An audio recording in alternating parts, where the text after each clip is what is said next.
queremos iniciar este capítulo sobre sistemas de partículas.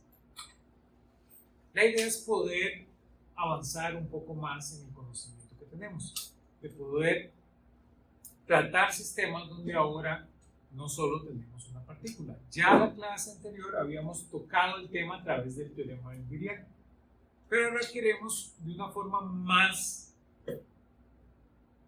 rigurosa posible intentar entender los sistemas de partículas. Vean, no podemos ser insensibles a esto. De alguna manera ya sabemos que el problema de tres cuerpos no tiene solución. Entonces, estamos en un mundo donde vamos a querer crecer nuestros sistemas en números de partículas, pero estamos limitados por el hecho de que el problema de tres cuerpos no tiene solución. Ya resolvimos en el capítulo anterior el problema de dos cuerpos. Si quisiéramos un tercero, no podemos resolverlo. Tenemos que llamar a teoría perturbativa. Por ahorita, vamos a dejar eso un poquito de lado y vamos a trabajar en el hecho de que como hay una colección de partículas en ciertos casos, ese sistema se comporta bien. Pero no lo podemos obviar. Tenemos que ser conscientes de que este tipo de soluciones tienen una de sal y otra de azúcar. ¿Sí? Entonces, vamos a llegar y vamos a hacer un recorrido interesante porque vamos a hablar del sistema de partículas, después vamos a ver choques de partículas y por último hablamos de dispersión de partículas. Entonces, a partir de estudiar sistemas de partículas queremos hacer ese recorrido, desde poder estudiar los sistemas, después las colisiones y por último la dispersión. La dispersión es uno de los experimentos más utilizados en la física. Por eso este resultado que encontramos a partir de estudiar sistemas de partículas se vuelve muy importante para el conocimiento en física. Les puedo hacer el spoiler para vendérselos temprano. La forma en que tenemos para saber la masa de cosas que están muy lejanas es a través del problema de dispersión. Si usted quiere saber cuánto es la masa de una galaxia, no hay forma de agarrar una galaxia y ponerla en una balanza. Entonces, la forma que nos da la física es a través de este experimento de dispersión. Exactamente igual con el electrón. Si usted quiere saber la masa del electrón, usted no puede agarrar un electrón y ponerlo en una balanza. Entonces, usted tiene que aprovecharse y de una forma indirecta poder obtener la masa del electrón. Y eso es lo que permite el problema de dispersión. Por eso es un problema tan interesante. Es un problema que se circunscribe en este capítulo, pero es tal vez el problema más prolífico de los problemas que ustedes pueden resolver con lo que vamos a aprender en este capítulo. Entonces, vean que lo que andamos detrás es de estudiar la dinámica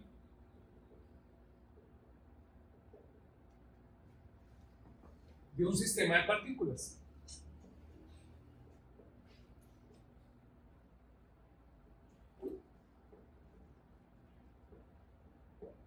Eso es lo que andamos detrás.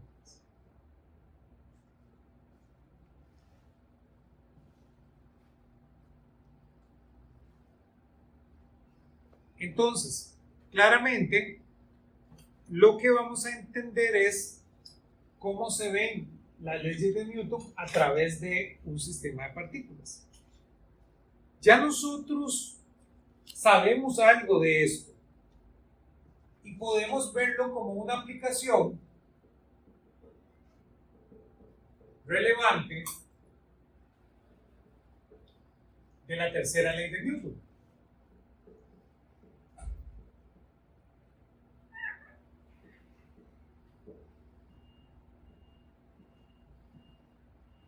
Todos ustedes recordarán que si yo tengo aquí una partícula alfa, esa partícula alfa va a interaccionar con una partícula beta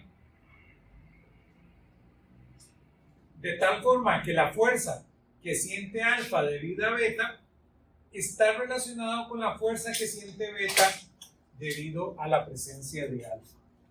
Entonces, mi sistema de partículas tiene que ser una colección de esto. de este eje.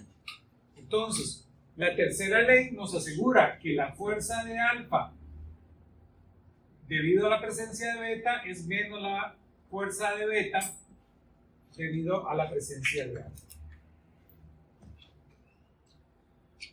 Claramente, para estudiar esto a detalle, ya hemos mencionado varios conceptos importantes, en el cual tenemos que ser relativamente hábiles. Ya mencionamos que tenemos que conversar sobre centro de masa. Entonces, la idea cuando resolvimos el problema de dos cuerpos fue estudiarlo a través de el centro de masa. Y podemos obtener una sola ecuación. Nuestra esperanza, aunque sabemos que no es tan esperanzador como pretendíamos, es a través de estudiar el sistema de partículas con su centro de masa, podamos resolver el problema. Entonces tenemos que ser muy hábiles en calcular centros de masa. Entonces, para un sistema de n partículas,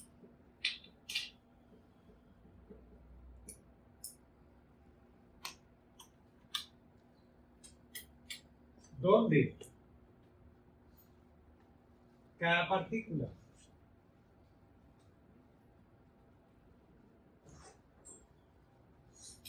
tiene masa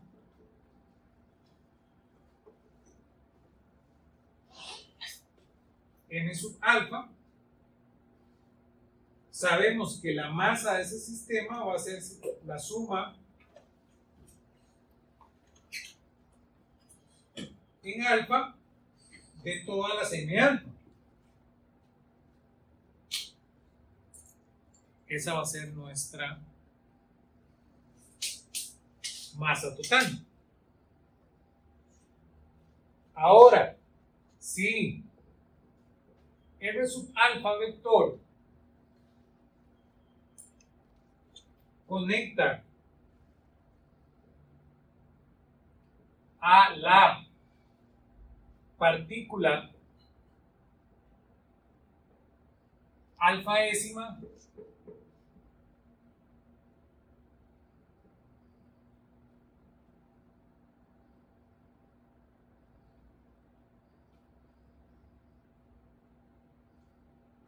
con el origen,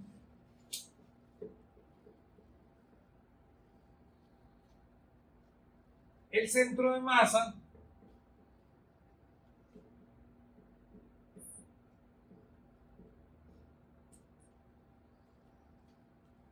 está localizado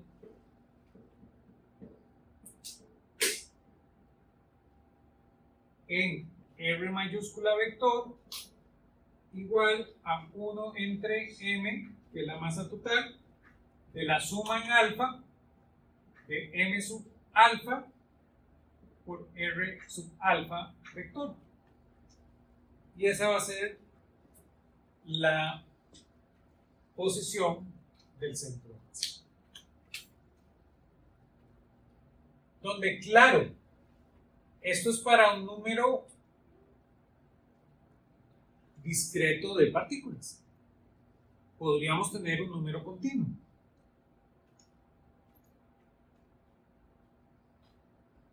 Que eso nos puede dar una luz en el proceso.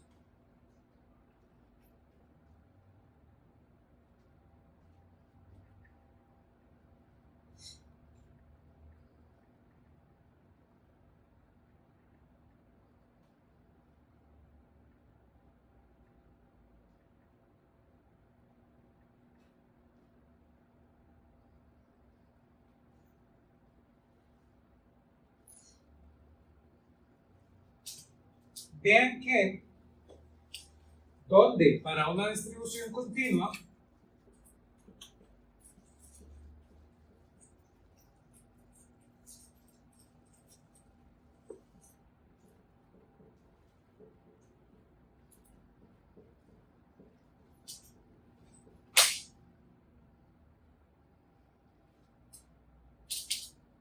la sumatoria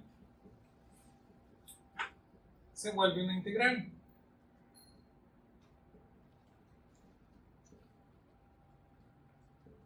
Básicamente, R vector se vuelve 1 entre M mayúscula por la integral de R vector de M. Y claro, esa es la integración que tenemos que realizar. Pero nosotros sabemos que no sabemos cómo integrar en la masa. Realmente no sabemos integrar en cualquier otra cosa que no sean coordenadas. Entonces, de esta manera, aunque es muy bonito, tenemos que tener una suposición sobre ese diferencial de masa. Entonces, ya ahora tenemos un obstáculo adicional. Vean que aquí esta cantidad, aunque es difícil de calcular, ustedes tienen las reglas para calcularla.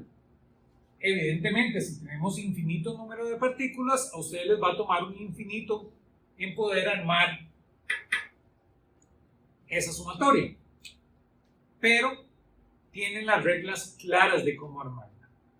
En cambio, cuando usted hace el salto acá, ya de una vez está observando una dificultad adicional, porque ustedes no saben cómo hacer esta integral.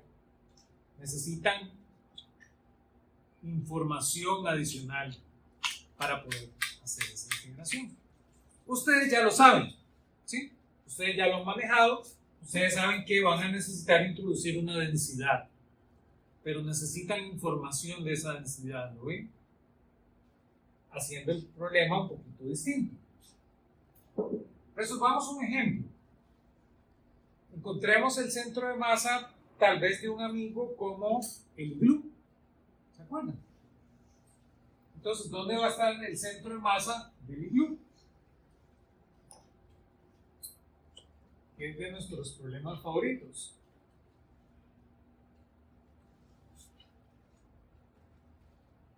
Y vamos viendo la complejidad del asunto.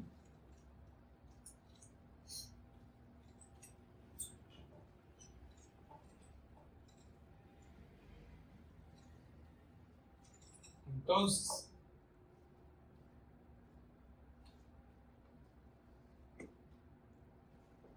ejemplo, encuentra el centro de masa del iglú.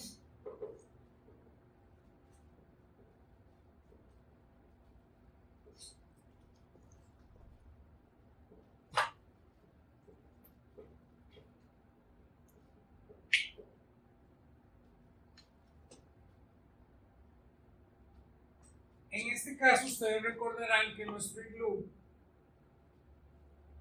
iba a estar aquí posicionado, iba a ser un objeto de 3 dimensiones, donde yo tenía aquí mi Y, aquí mi X, y claro, el iglú lo que es un hemisferio esférico. Entonces, tenemos aquí el iglú. Es la mitad de una esfera, es el hemisferio superior. Entonces, necesitamos encontrar esta integral para poder encontrar el centro de masa. Para eso, como este es un sistema que solo está hecho de hielo, nuestro iglú es totalmente relleno, podemos pensar en que nuestro sistema es homogéneo. ¿Lo ven? Entonces, aquí eso va a jugar un papel interesante, porque, claro, como este es un sistema que podemos llamarlo homogéneo, la densidad es una constante, ¿lo ven? El tema es que hay sistemas que por construcción pueden ser no homogéneos. Son problemas que, otra vez, necesitaríamos esa información adicional para poder encontrar su centro de masa.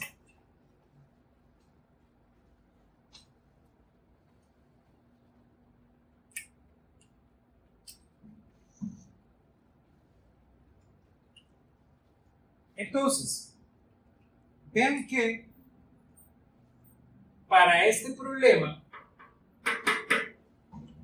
el centro de masa, básicamente, por simetría del problema, el centro de masa en X y en Z siempre está en el centro.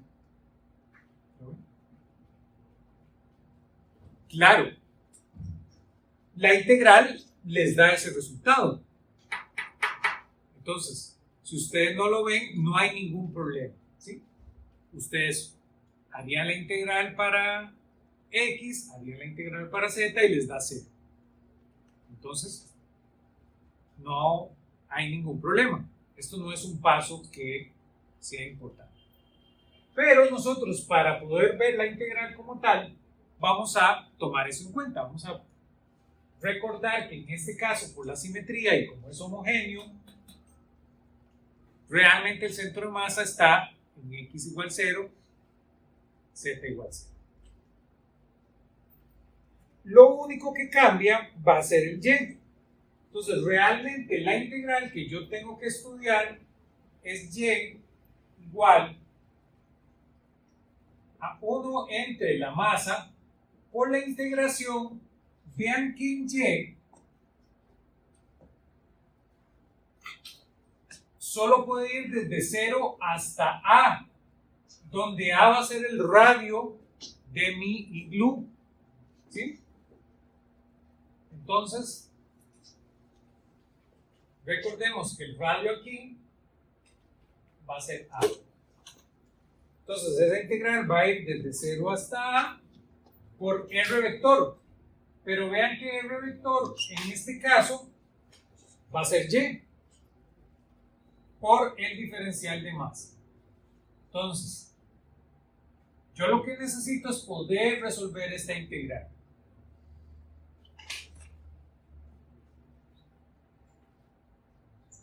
Y ahora, como acabamos de decir, como yo no sé integrar en otra cosa que no sea coordenadas, yo necesito volver el diferencial de masa un diferencial de coordenadas. Eso dijimos que lo hacemos a través de la densidad. Entonces, sabemos que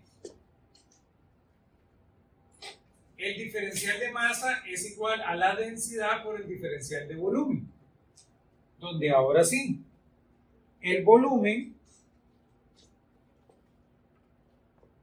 está dado a partir de las coordenadas. No solo eso, en este problema, vean que yo sé cuánto va a ser el diferencial de volumen, porque el diferencial de volumen va a ser la densidad por pi por a cuadrado menos y al cuadrado de y. Entonces, ahí tenemos que respirar profundo, ¿verdad? Para darnos cuenta que esto es nuestro diferencial de volumen. ¿Sí? Entonces, ¿qué se va a significar ahí un diferencial de volumen? Vean que lo que realmente yo estoy viendo es construir el volumen a partir de lo único que puede cambiar. En este caso, lo único que puede cambiar es Y. ¿Lo ven? Entonces voy a tener un dy.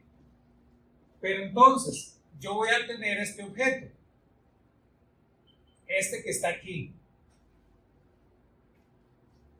Vean que ese que está ahí va a ser un círculo. ¿Sí lo ven? Ese corte de mi iglú es un círculo. Entonces, yo voy a tener el área del círculo. Y ahora voy a tener un cambio en Y. ¿Lo ven? Si yo cambio en Y, ya ahora no voy a estar posicionado en A.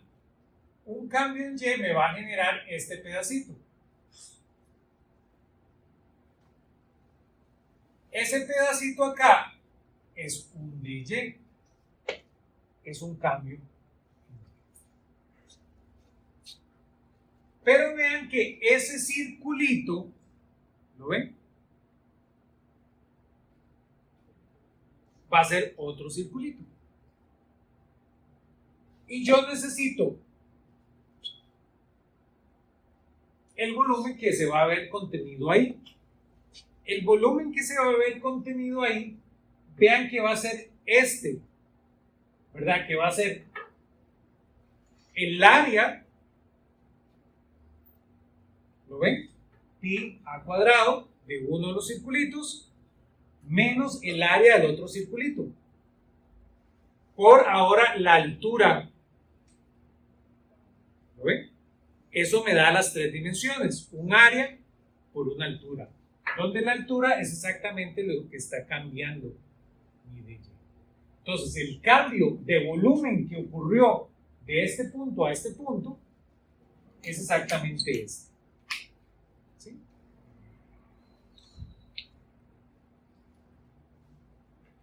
Y eso es nuestro diferencial de volumen. Ahora, ya teniendo el diferencial de volumen, sabiendo que esto es un sistema homogéneo,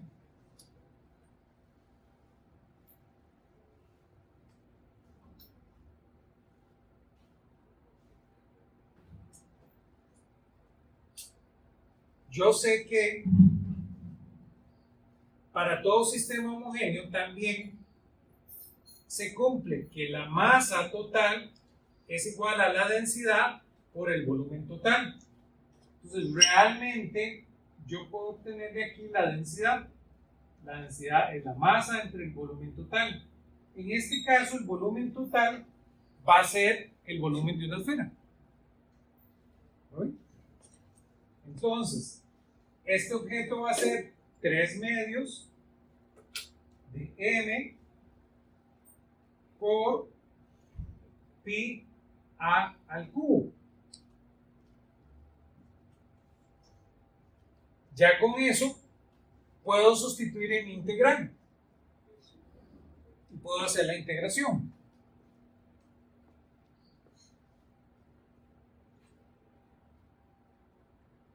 De forma tal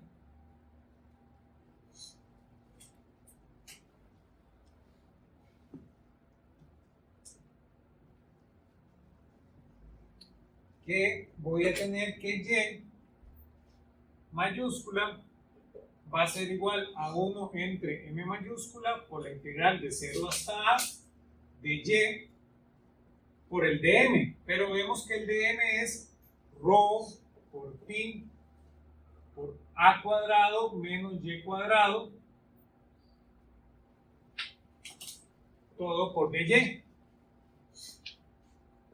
Y ahora esa integral es más que sencilla para ustedes. Vean que esa integral ya evaluada les va a dar pi por rho por a a la 4 entre 4m mayúscula.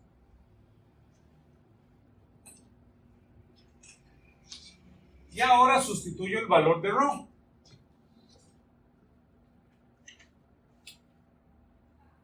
Esto implica que y va a ser igual a 3/8 de a.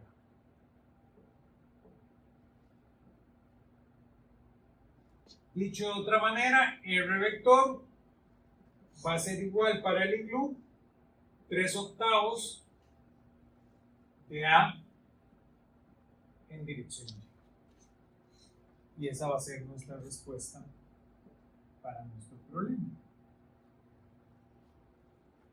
Y ahí va a estar localizado el centro de masa. Vean que 3/8 es un poquito menos de la mitad. Es 1/8 menos de la mitad. Entonces, vean que el centro de masa del iglú termina siendo de la mitad 1/8 para abajo. Y ahí queda el centro de masa de nuestro iglú.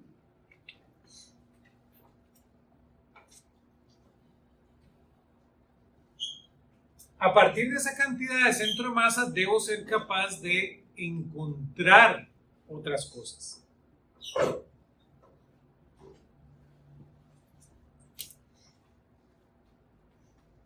Vean que ahora, sabiendo la posición, yo debo poder encontrar, por ejemplo, la fuerza, el momentum, la velocidad, la aceleración, para poder hacer física. Entonces, hablemos primero del momentum. Entonces, vean que el momentum lineal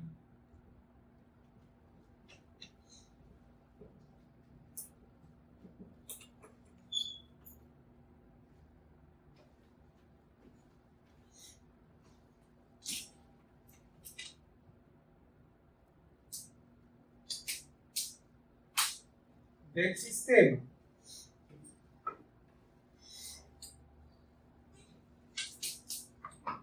yo lo voy a poder reconstruir a partir de la segunda ley de Newton. Entonces, vean que la fuerza interna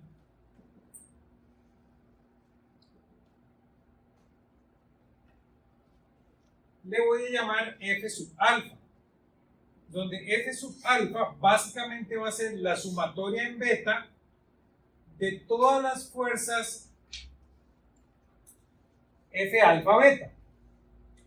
Es decir, la fuerza de un sistema es la suma de todas las fuerzas debido a la presencia de las otras partículas.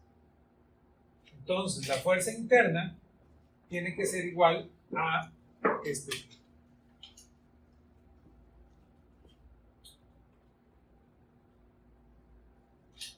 Y entonces, la fuerza total, la fuerza que siente alfa, va a ser igual a las fuerzas externas que yo le apliqué a alfa, más la fuerza interna de alfa.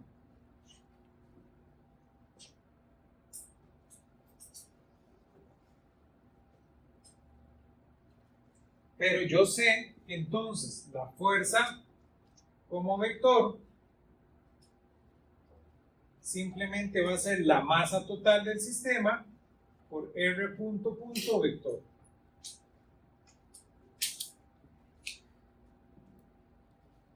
Entonces, ese es un resultado muy interesante. Con ese resultado ya hemos lidiado. Cuando ustedes estudian el planeta Tierra y la Luna alrededor del planeta Tierra, a la Luna no le importa si lo que está viendo es algo del tamaño del planeta Tierra o una vaca que tiene la masa del planeta Tierra.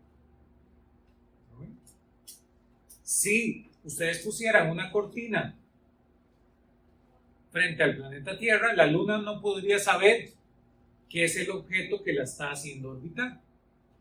Bueno, si ahora tuviéramos aquí el planeta Tierra y aquí la Luna, alrededor del planeta Tierra está orbitando.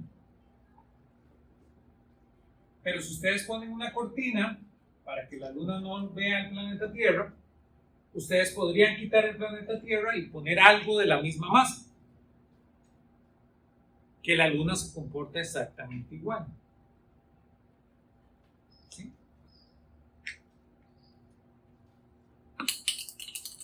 Eso es muy importante.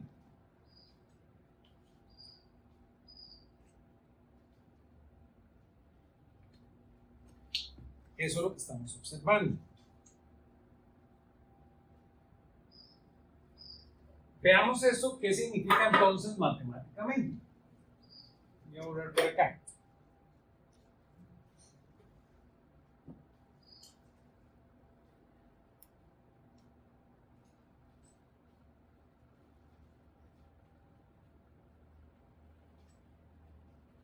Vean que entonces estamos diciendo las siguientes cosas. 1.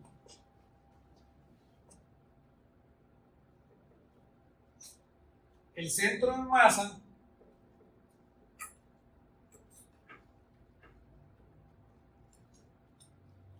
se mueve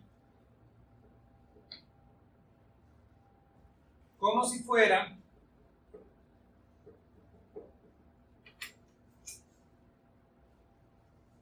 una partícula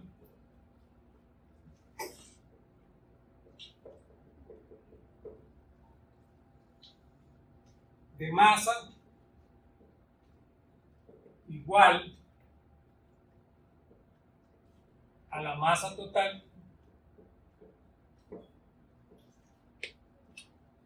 del sistema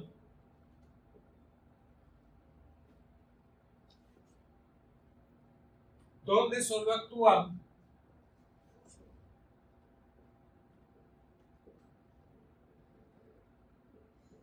fuerzas externas.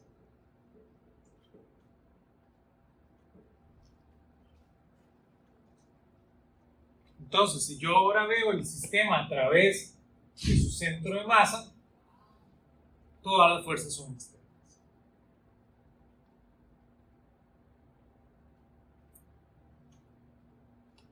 Segundo,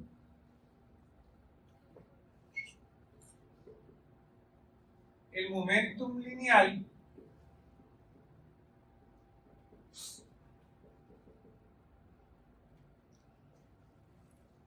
del sistema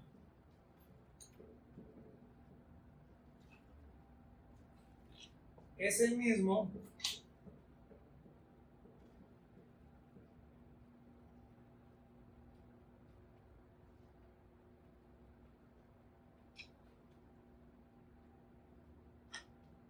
del de una sola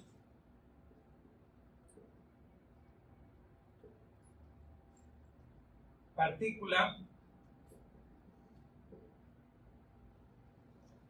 localizada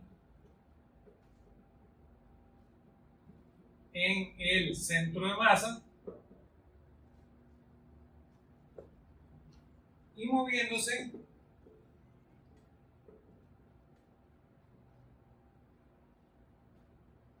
como lo hace el centro de masa. De tal manera que P punto vector va a ser igual a M por R punto vector, y eso es igual a la fuerza.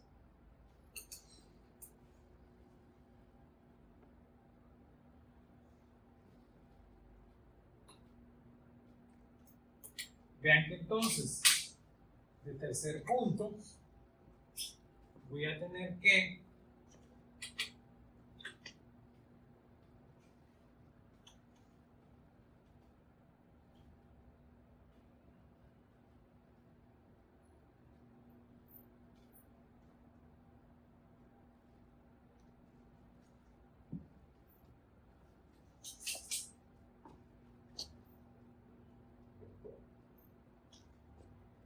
el momento lineal total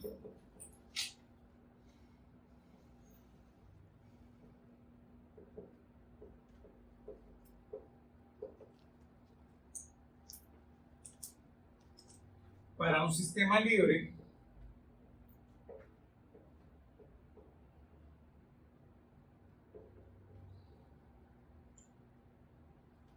de fuerzas externas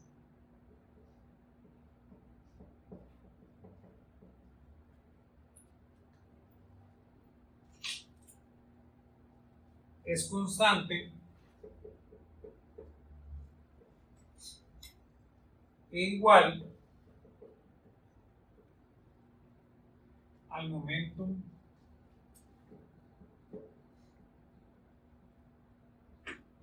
lineal del centro de masa.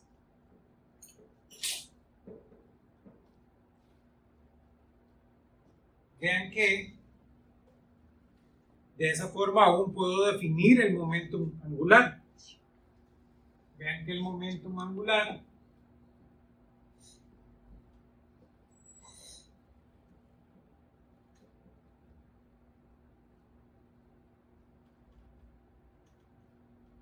yo lo voy a llamar L vector, pero vean, eso es muy importante, va a ser R vector cruz P más la suma en alfa del R' alfa,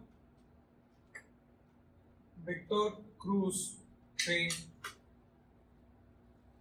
prima alfa.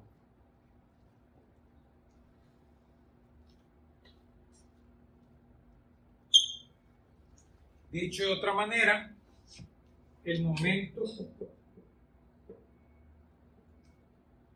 angular total respecto al origen es la suma del momentum angular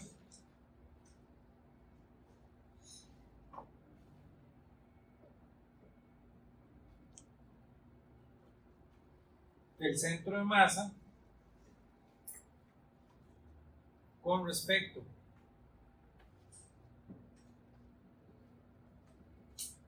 al origen y el momentum angular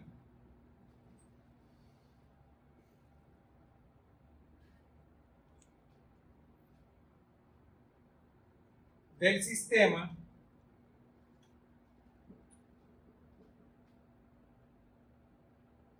respecto al centro de masa.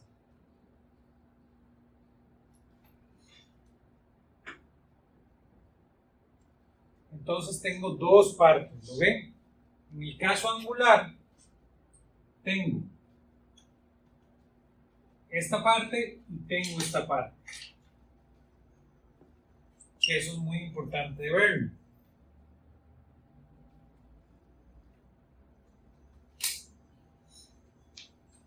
Pero igual termino con que el momento angular punto simplemente me va a dar la suma de torques externos.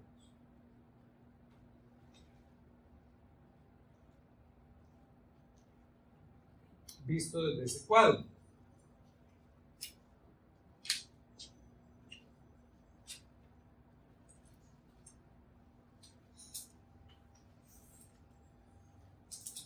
Y vean que eso me aplica para la energía.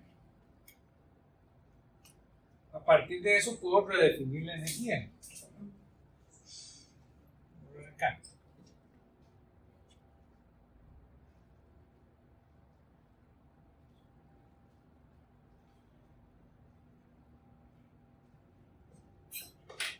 La energía del sistema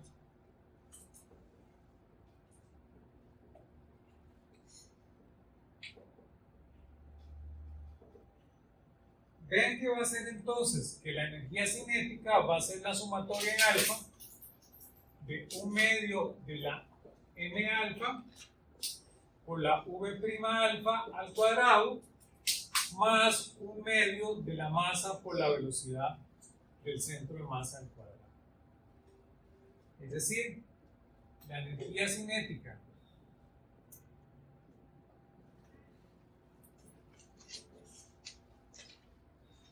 total del sistema es igual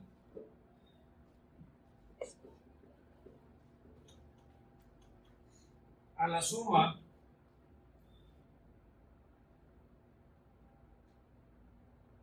de la energía cinética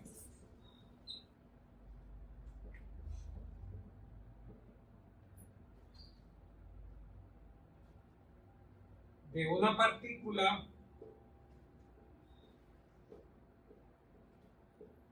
m mayúscula moviéndose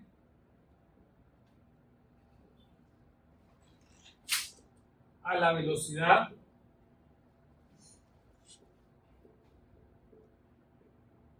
v mayúscula del centro de masa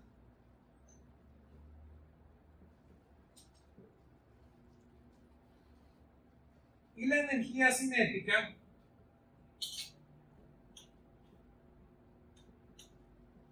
individual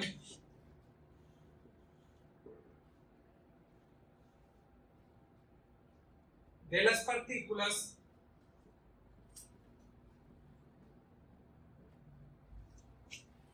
relativas al centro de masa. ¿Ven? La energía cinética sí tiene que considerar estos casos adicionales relativos al centro de masa.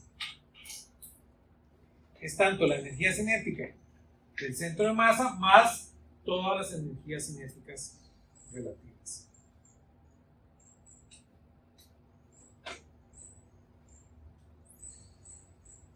Nos pasa con la energía potencial. La energía potencial va a ser igual a la sumatoria en alfa de las energías potenciales más, para todo alfa menor a beta, tengo este término, el que siente alfa debido a beta. Y claro, cuando la energía se conserva, sigo obteniendo lo mismo, que E1 es igual a E2.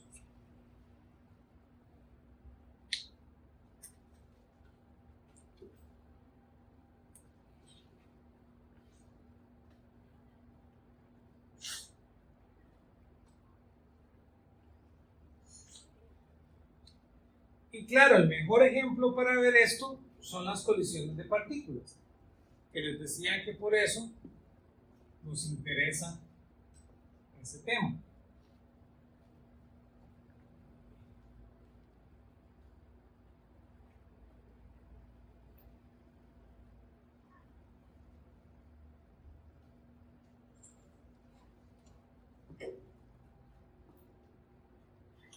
Vamos a hablar de las colisiones elásticas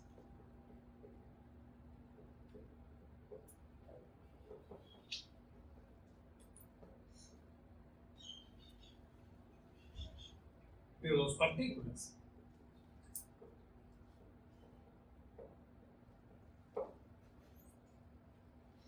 Es decir, vamos a aplicar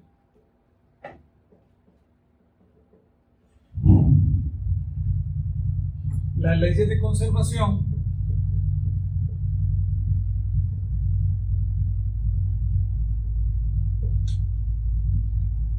a la interacción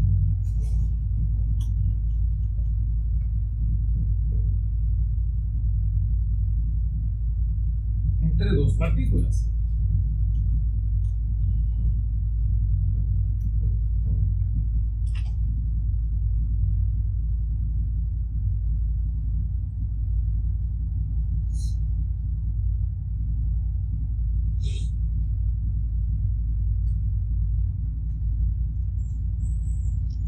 Cuando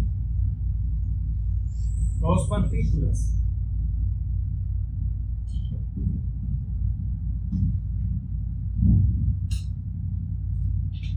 interaccionan,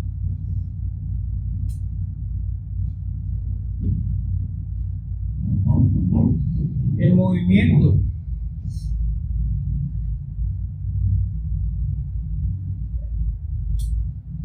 de una partícula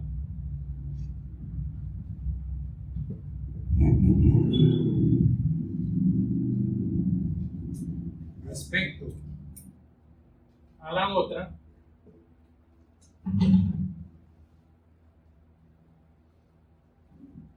está generado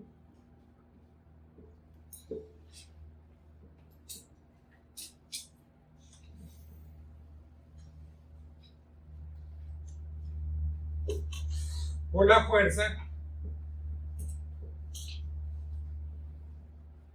que describe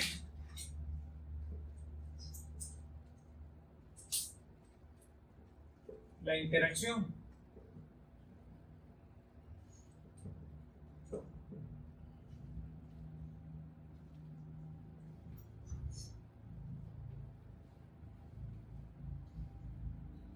muchos sistemas físicos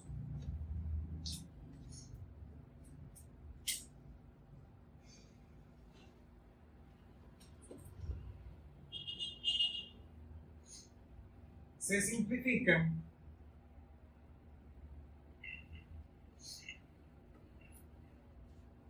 si uno escoge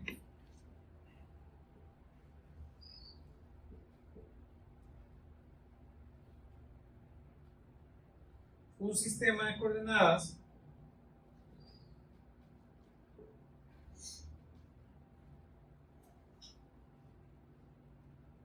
sistema de coordenadas en reposo respecto al centro de masa.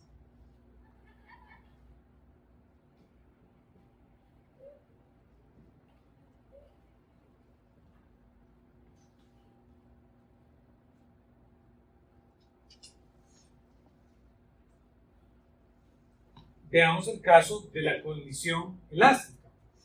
En la colisión elástica, y probablemente esto es lo que ustedes aprendieron en su curso de física general,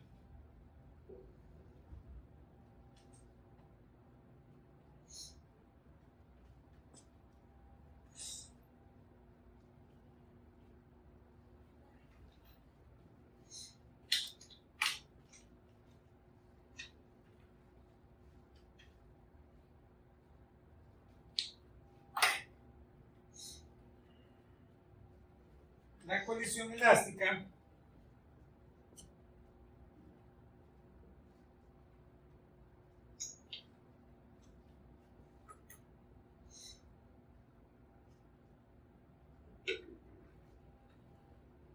en el caso de colisión elástica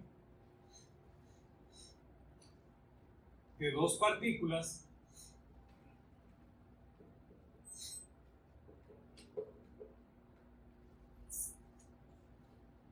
lo usual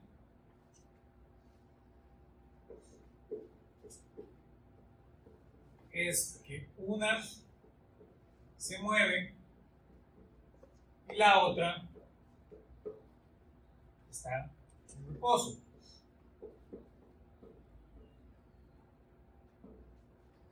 Eso siempre es posible, ¿verdad? Siempre que ustedes tienen dos partículas en movimiento, ustedes pueden ver como que una está en reposo y la que está en movimiento es la otra. Sin importar el caso, ese es el marco usual para estudiar colisiones elásticas.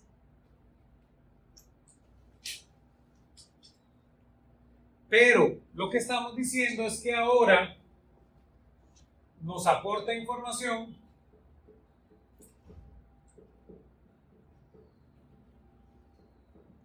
un sistema donde el centro de masa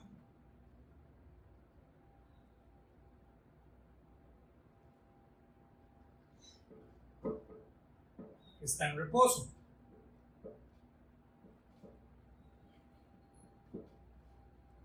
Pero lo importante es que recordemos que las mediciones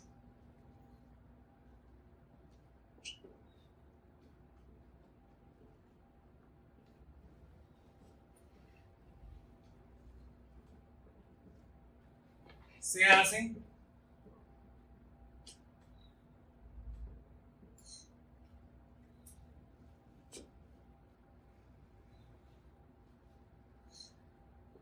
en el sistema de coordenadas donde el observador está en reposo.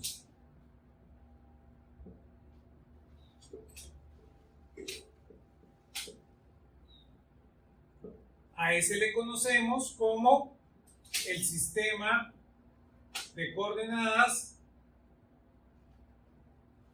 del laboratorio.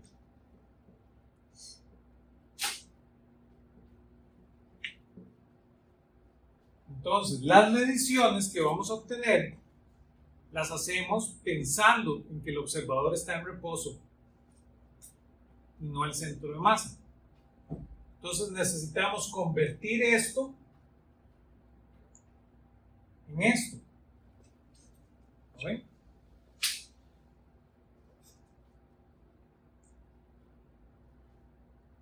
Vamos a llamar a esos sistemas de coordenadas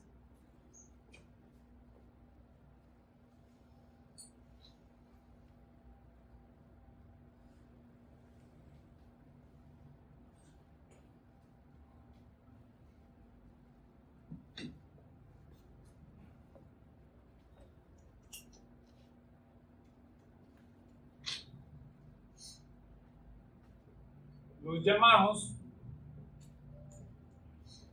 CM al sistema de coordenadas donde estamos en reposo respecto al centro de masa.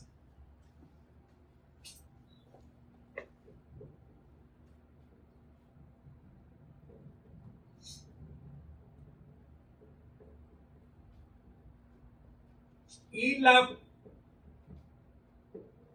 que está en reposo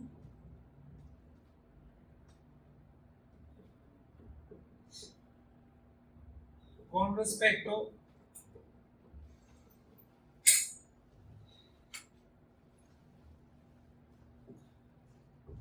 al laboratorio. Y ahora necesitamos ecuaciones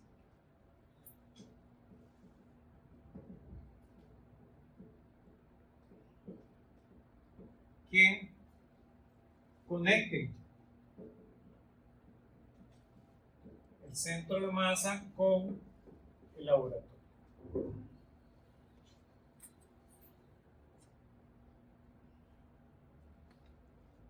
Usualmente describimos esa colisión como M1 como la partícula de movimiento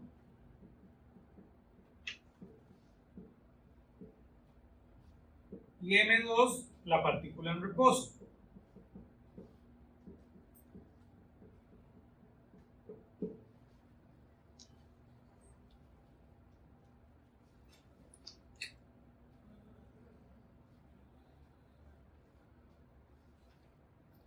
Entonces, quiero que lo piensen. Vamos a hacer el gráfico.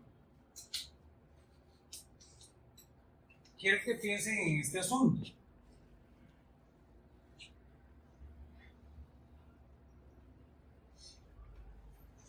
En una colisión tenemos dos casos. Tenemos el antes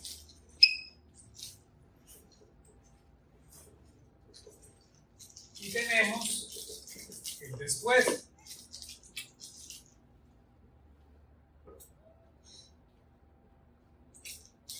En el antes, vean que tenemos la partícula I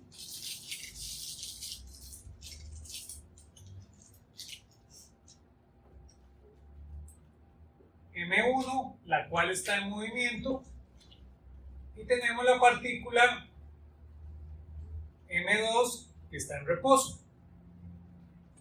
En el después, vean que esto ocurre en una misma línea acá. Aquí teníamos la posición de M2, que es donde va a ocurrir el choque. Pero ahora lo que va a ocurrir es que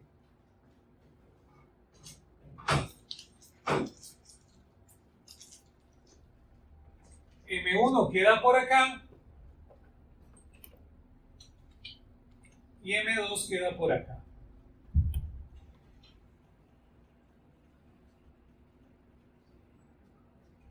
Entonces, cuando ustedes resolvieron este problema en su curso de Física 1, ustedes lo que estudiaron, como eso es así, estudiaron estos dos ángulos. ¿Lo ven? Eso fue lo que hicieron.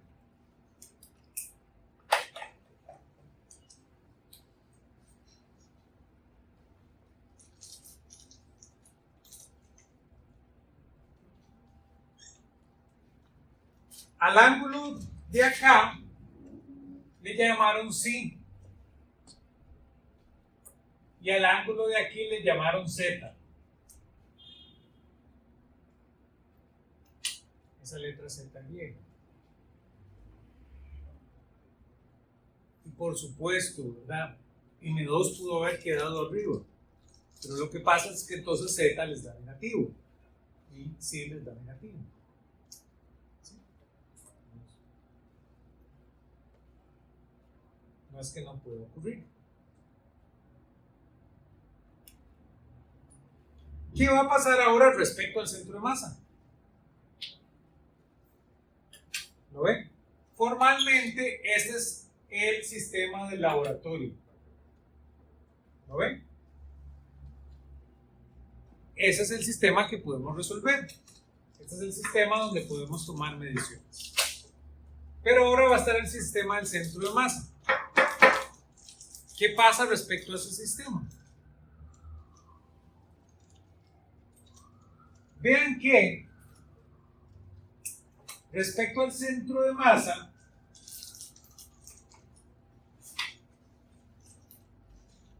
vean que ahora las dos partículas buscan el centro de masa. Entonces, esta va a estar en movimiento y esta va a estar en movimiento. Y la colisión, ¿lo ven? Va a ocurrir en el centro de masa. ¿Sí? Entonces, luego de eso va a haber una dispersión. Esa dispersión, esos ángulos los voy a medir respecto al centro de masa. Pero ¿cómo se ven con respecto a estos ángulos? ¿Lo ven? Eso quiero que lo piensen. Tienen que sentarse y hacer la geometría en esos dos casos y darse cuenta cuál es la relación entre los ángulos.